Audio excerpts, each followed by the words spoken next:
vidéo dans le cadre de mon facilitateur mathématique.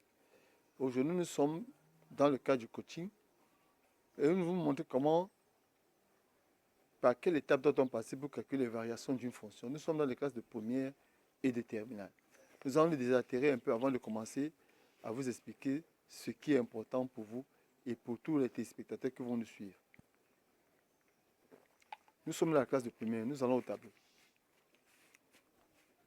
Ici, on nous demande de calculer les variations d'une fonction. Les variations d'une fonction, voilà les étapes pour calculer les variations d'une fonction. On peut par exemple donner une fonction, je prends déjà f de x égale x carré plus 4x moins 5 sur x plus 1. On dit étudier la fonction f sur f et dresser son tableau de variation.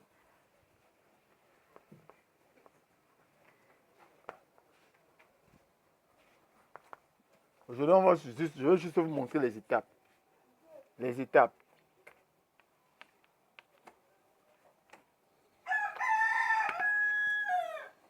Étudier la fonction f et dresser son tableau de variation. Les étapes. Si je veux étudier cette fonction, qu'est-ce que je fais? Première étape, domaine de définition. Les définitions.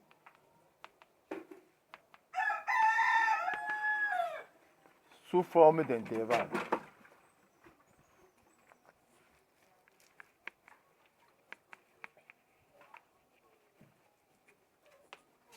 Deuxième étape, limite au bord du df. Troisième étape, calculer la dérivée de la fonction.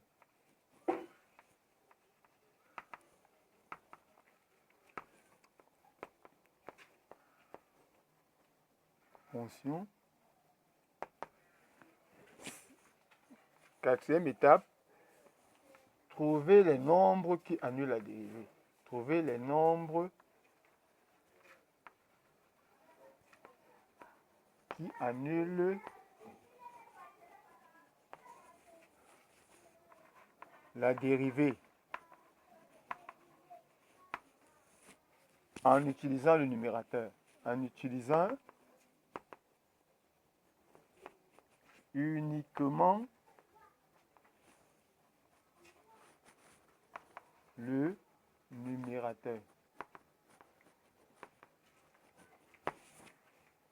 Cinquième étape, étudier les signes. Étudier le signe du numérateur.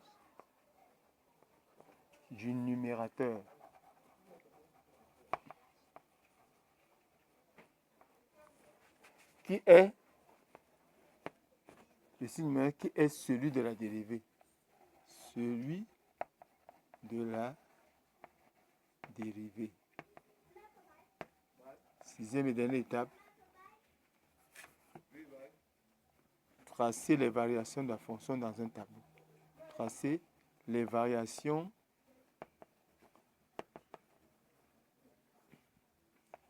de f dans le même tableau. Voilà les étapes.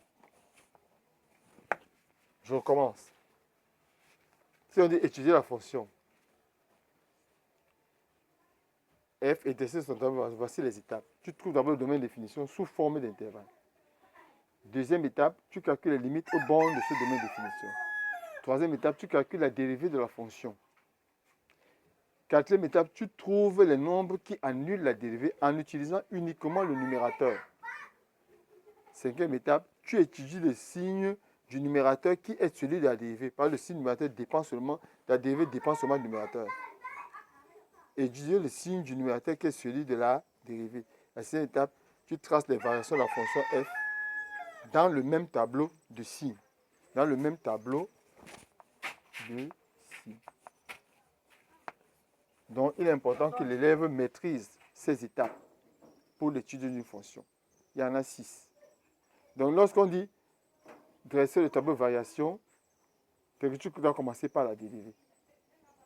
Donc, à partir d'ici, quand tu as la calcul de domaine défini la limite, quand on dit dresser le tableau de variation, tu dois calculer la dérivée. À partir d'ici, les variations commencent à partir d'ici.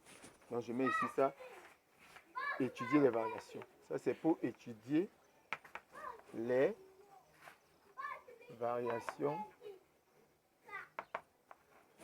de f. Voilà les étapes. Donc, à partir du calcul de la dérivée, tu commences à étudier les variations de la fonction f. Voilà les étapes à retenir pour tous nos apprenants.